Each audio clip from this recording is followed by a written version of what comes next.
गुरु क्या है तू देखो मोदी मोदी कर दी नी मैं आप पे मोदी होई सद्दो नी मैनू कहियो मोदी मैनू एंकर ना आखो कोई। क्या जी 2024 यानी एक ऐसा साल जो राजनीति का रोलर कोस्टर रहा। रोलर कोस्टर समझते हैं ना आप? नहीं। वो झूला जो जितनी तेजी से नीचे की तरफ जाता है उतनी ही तेजी से ऊपर की तरफ भी उठता है।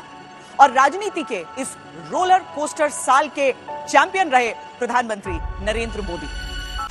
एक नजर भर के देखिए तो सही। जो लोग विदेशों में जाते हैं उनको तो बराबर जान मालूम है, आपके जेब में लाखों रुपया पड़े हो, लेकिन कहीं एक चाय भी पीनी है तो मिलती है क्या? जब तक डॉलर नहीं होगा चाय नहीं मिलती है।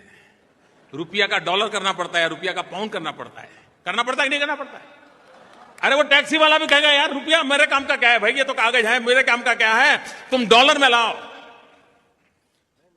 भारत के करेंसी उसकी इज्जत बढ़नी चाहिए कि नहीं बढ़नी चाहिए? विश्व भारत की करेंसी को भी उतना ही सम्मान दे या हम चाहते हैं कि नहीं चाहते? ये रुपये की इज्जत का कमाल है।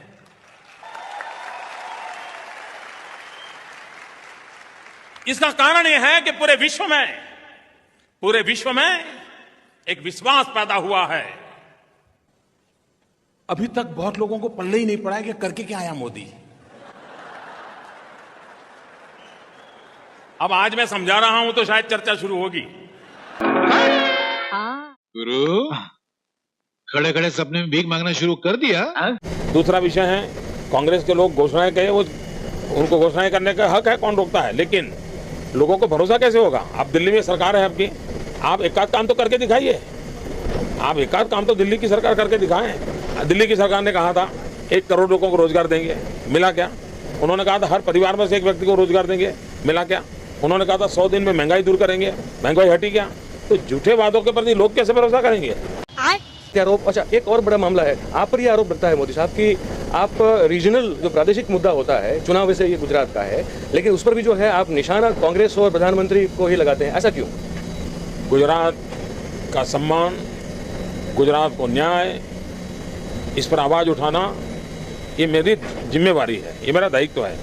अगर आप रातों रात गुजरात के गरीब के घर से 32% मिट्टी का तेल अगर आप छीन लेते हो सरकार को विश्वास में लिए बिना, तो क्या मैं चुप बैठूंगा क्या?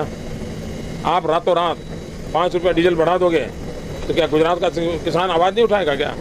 आप गैस के सिलेंडर रातों रात छीन लेते हो तो क्या आवाज नहीं उठाएंगे क्या? हम न्याय की लड़ाई लड़ रहे हैं, लोगों के हितों की लड़ाई लड़ रहे हैं, और ये हमारा जिम्मा है, हमारी जिम्मेवारी है जिसको हम निभा रहे हैं।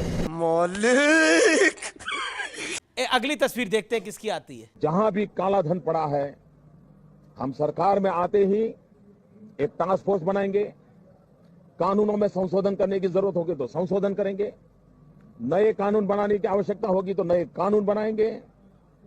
विश्व के जिन जिन देशों में जहां टैक्स हेवन है, जहां ये पैसे पड़े हैं उससे जानकारी लेंगे, एक एक पाई हम वापस लाएंगे, और ये जो पैसे वापस आएंगे उसमें से 5 पैसे 10% अमाउंट जो लोग ईमानदारी से देश को टैक्स देते हैं, और विशेष करके जो सैलरी वाले लोग हैं, उनको बेचारे को कोई चारा नहीं है, उनका तो इनकम तो यूं ही कट जाता है, उनको गिफ्ट के रूप में उसमें से 5% 10% मैं वापस दूंगा। यही नहीं, अभी और सुनिए। भाइयों बहनों, रोजगार आपको आपके प्रदेश में मिलना चाहिए कि नहीं मिलना चाहिए?